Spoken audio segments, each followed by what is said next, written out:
Chers amis, bonsoir et bienvenue dans cette nouvelle émission LEH TV.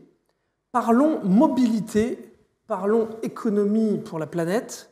Ce sera le thème de cette émission que j'aurai l'honneur d'animer avec Mathieu Pigny. Bonsoir Thierry. Alors, pour cette émission, nous avons le plaisir et l'honneur d'accueillir 3 intervenants. Caroline Morvan, directrice RSE de la SEM. Bonsoir Caroline. Bonsoir. Bonsoir. Toutes et à tous, ravis d'être parmi vous. Nous accueillons également Stéphanie Gallet, responsable des moyens généraux pour le groupe Candide. Bonsoir, merci de m'accueillir. Et Guillaume Bonfils, chargé de développement durable à Pôle emploi. Bonsoir également et merci aussi de nous accueillir, de m'accueillir ici.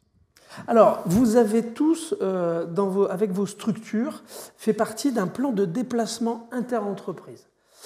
Plan de déplacement interentreprise, j'ai envie de dire, bon voilà, c'est pour travailler ensemble sur la mobilité. Mais concrètement, Caroline, pourquoi est-ce que vous êtes engagée dans cette démarche ? Concrètement, le groupe des Zones Marseille a fait le choix de transférer son siège sur la zone de la Caplette en août 2020. Et aujourd'hui, ce sont plus de 600 collaborateurs qui viennent travailler sur ce site. Donc, il nous a paru vraiment essentiel de nous associer à la démarche qu'LEHV a initiée en collaboration avec d'autres entreprises de la zone pour porter collectivement le sujet de la mobilité et contribuer à mettre en œuvre des actions innovantes qui permettent d'améliorer la desserte de la zone qui fait un petit peu défaut. Et par ailleurs, agir sur le sujet de la mobilité durable, c'est pour nous un vrai enjeu au regard de notre raison d'être. C'est un enjeu de performance sociétale, parce qu'on voit bien qu'aujourd'hui, les usages et les demandes évoluent en matière de transport et on pousse vers la pratique de transport plus respectueux. C'est aussi un enjeu social pour améliorer la qualité de vie au travail, notamment pour les trajets domicile-travail des collaborateurs.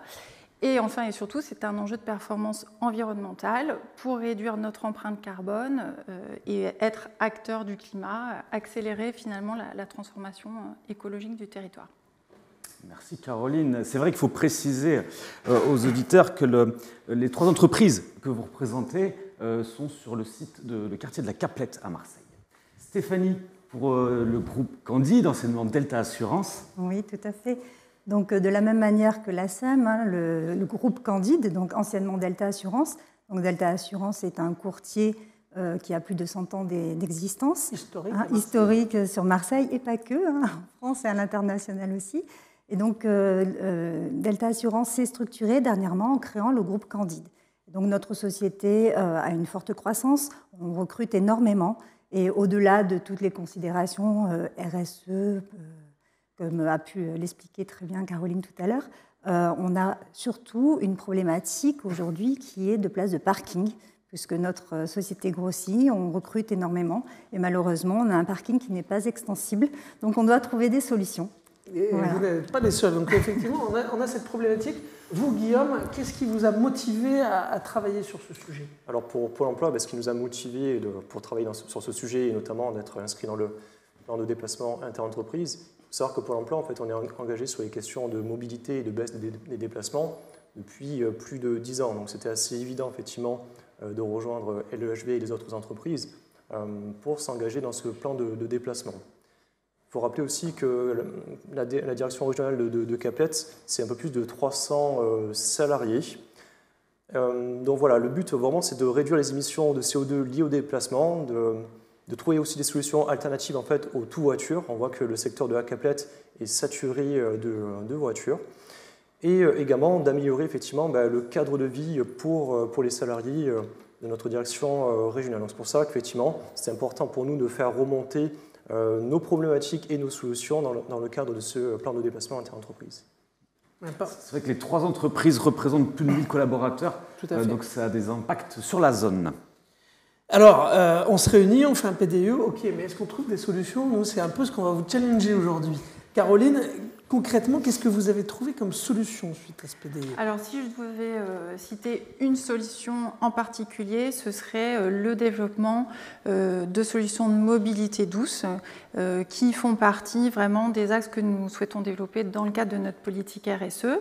Nous avons depuis peu proposé aux salariés qui le souhaitent une solution qui a été développée en partenariat avec la start-up ZenRide pour favoriser la pratique du vélo sur les trajets domicile-travail. Et c'est une solution, en fait, un service de location de vélo financé à 70% par l'entreprise et à 30% par le collaborateur.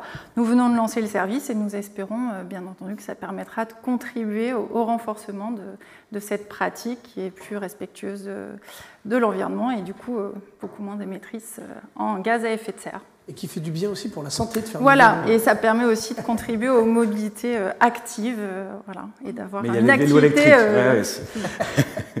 Merci Caroline. Pour vous Stéphanie, un exemple. Alors il n'y en a pas qu'un, il y en a plusieurs évidemment, on va en parler rapidement.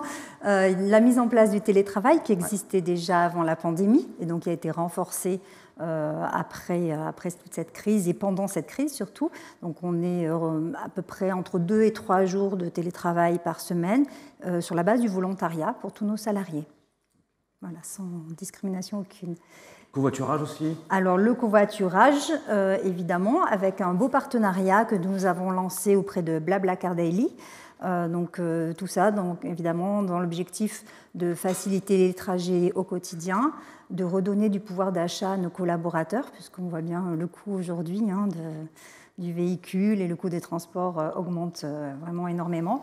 Et donc, évidemment, soutenir la transition vers une mobilité plus propre, comme on le disait. Et surtout, trouver des solutions pour gagner des places de parking.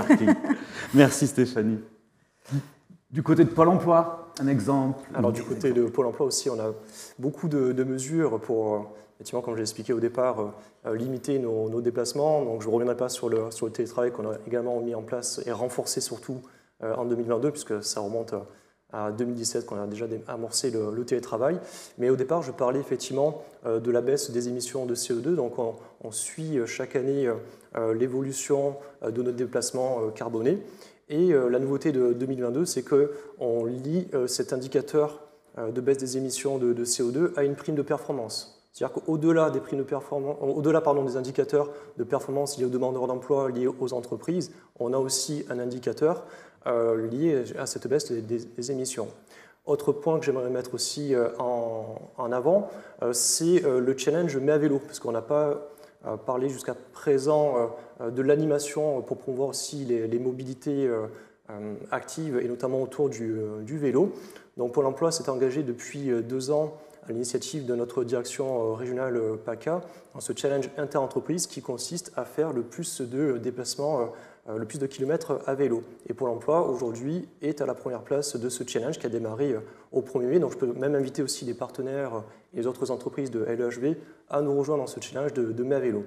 Après, dernier peut-être point qu'on met aussi en place au sein de Pôle emploi, on fait des ateliers mobilité et santé. Donc là, on a contacté le CPIE du Pays d'Aix et qui vient nous présenter un petit peu les avantages des mobilités actives et qui après concrètement nous fait découvrir avec des vélos assistance électrique le quartier de la Caplette par des pistes sécurisées, notamment la piste cyclable de Luvonne.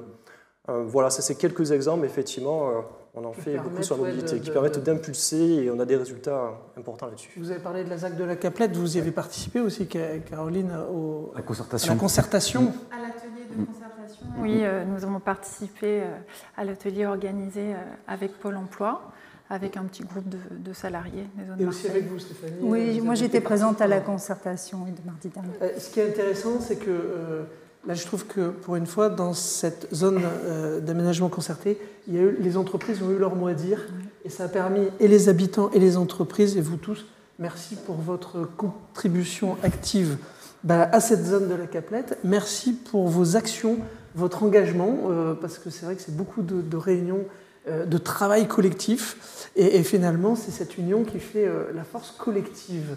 Bravo pour tout ça. Je crois qu'on a eu aussi, on a réussi à faire tout ça grâce au soutien de la métropole, de Luis Ribeiro et des élus qui nous ont aidés à mettre en place tout ce dispositif et qui nous soutiennent au quotidien, avec aussi Ecodev. Continuez sur votre lancée. Je reprends rendez-vous avec vous l'année prochaine avec d'autres solutions et on va mesurer si tout ça marche bien, n'est-ce pas? Mais avec plaisir. Avec plaisir. On se rend au rendez-vous. Eh bien écoutez, chers amis, merci d'avoir suivi cette émission sur la mobilité. Je vous souhaite une excellente soirée et comme d'habitude, on va vous dire à la semaine prochaine.